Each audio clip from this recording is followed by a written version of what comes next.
क्रूस की कथा। धर्म पुस्तक का वचन। क्रूस की कथा नाश होने वालों के निकट मूर्खता, परंतु हम उद्धार पाने वालों के निकट परमेश्वर की सामर्थ है। 1 कुरिन्थियों 1:18। परमेश्वर को यह अच्छा लगा कि इस प्रचार की मूर्खता के द्वारा विश्वास करने वालों को उद्धार देवे। 1 कुरिन्थियों 1:21। क्रूस की कथा क्या है? इस कथा को समझने के लिए कई बातों पर ध्यान करें। पहली यह है कि मनुष्य की दशा ने उद्धार की मांग की। मनुष्य पाप में गिर गया था।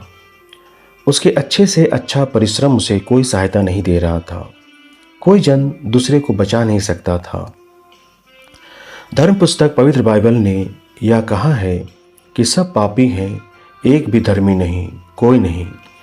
यह निर्णय पवित्र सर्वज्ञानी परमेश्वर की ओर से दिया गया है।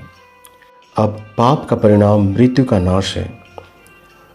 पवित्र बाइबल में स्पष्ट लिखा है कि पाप की मजदूरी तो मृत्यु है, परंतु परमेश्वर का वरदान हमारे प्रभु यीशु में अनंत जीवन है। सृजनहार परमेश्वर ने मनुष्य को नाश नहीं किया, उसके पापों के कारण उसको दंड नहीं दिया, परंतु उसके उद्धार का उपाय किया। यह प्रेमी परमेश्वर के प्रेम का लक्षण है।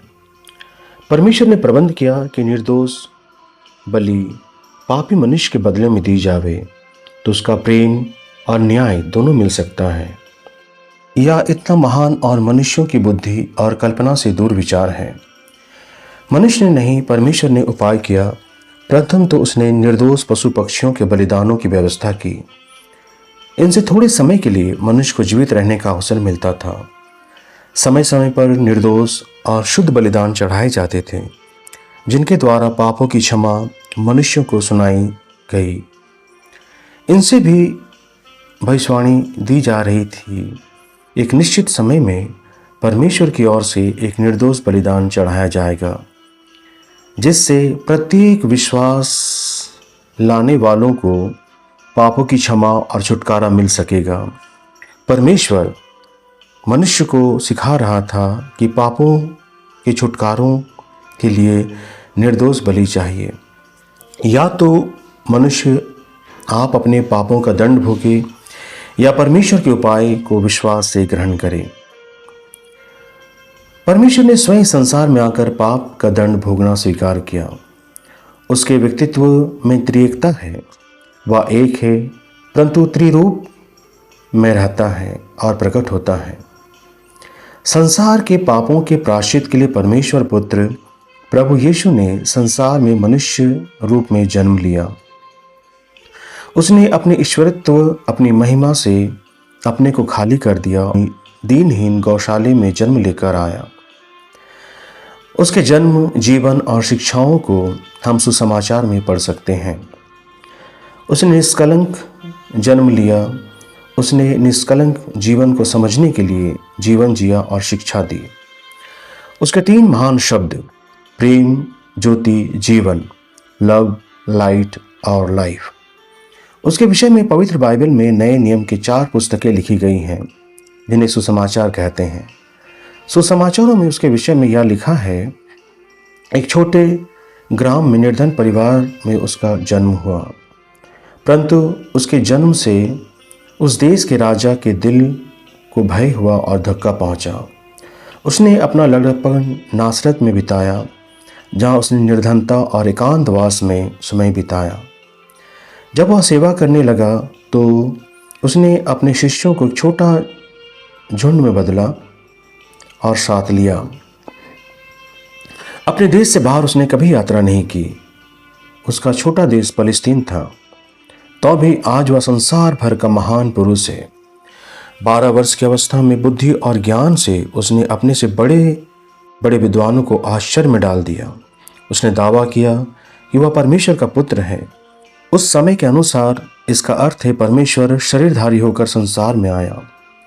इस दावे का समर्थन उसके आश्चर्य कर्म करते थे। उसने रोगियों को चंगा किया, मुर्दों को जिलाया, भूतों को निकाला, आंधी लहरों को डांटा और रोका। वह पानी पर चला। उसने पापों को क्षमा किया, निर्धनों पर तरस खाया, वह जितने उपदेश देता था उन्हें बड़े अधिकार से देता था, यहाँ तक कि श्रोता आश्चर्य करते थे। उसने अपराधी के समान काट के क्रूस पर निंदा सहित प्राण दिए। तीसरे दिन वह मुर्दों में से जी उठा। उसकी कब्र खाली पड़ी पाई गई। उसके शिष्यों ने उसे 40 दिन तक देखा और उसके साथ बातें की और उसे छुआ। उसके पश्चात आशीष के वचन और शांति देते हुए वे स्वर्ग पर उठा लिए गए। परमेश्वर का प्रबंध था कि यीशु मसीह संसार में आए और क्रूस पर मृत्यु दंड भोग कर हमारे पापों का प्रायश्चित करे। उसके प्रायश्चित के बलिदान द्वारा उद्धार का ऐसा काम हो जो सर्वलौकिक हो। प्रत्येक संसार की जातियां उसके द्वारा उद्धार पाए। उसके बलिदान के द्वारा उद्धार का ऐसा काम हो जो सबके लिए लागू हो सके, असर वाला हो सके, जिसमें सामर्थ हो, क्षमा करने की शक्ति हो, जो कि मनुष्य के पाप के दंड, दोष और शक्ति से छुटकारा देवे। उसके बलिदान में शक्ति हो कि पाप ने जो बुराई बिगाड़ संसार में कर रखा है वह सब ठीक हो सके, ताकि जो उस पर विश्वास करे उनके व्यक्तिगत जीवन में और उनके द्वारा संसार भर में पाप और अधर्म के विरोधों में एक बड़ा इनकलाब अर्थात बदलाव, जीवन परिवर्तन का समय आवे। इसलिए इसके विषय में कहा गया है, क्रूस की कथा उद्धार पाने वालों के निकट परमेश्वर की सामर्थ है। क्रूस की कथा का प्रथम संसार के इतिहास पर बहुत व्यापक हुआ। प्रभु यीशु ने स्वयं कोई पुस्तक कभी नहीं लिखी, तो भी संसार भर के पुस्तकालयों में उसके वचन और काम के विषय में लाखों पुस्तकें भरी पड़ी हैं। उसने कोई गीत संगीत नहीं लिखा, तो अभी संसार के हर एक देश अपनी रागनी और भाषा में उसके मधुर गीत गाते हैं।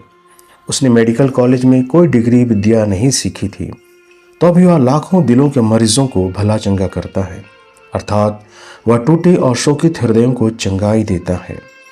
उसने कभी कोई सेना लड़ने के लिए इकट्ठी नहीं की, तो अभी संसार के अधिकांश लोग उसके लिए, सुसमाचार के लिए, क्रूस की कथा के लिए अपने प्राण देने को तैयार हैं।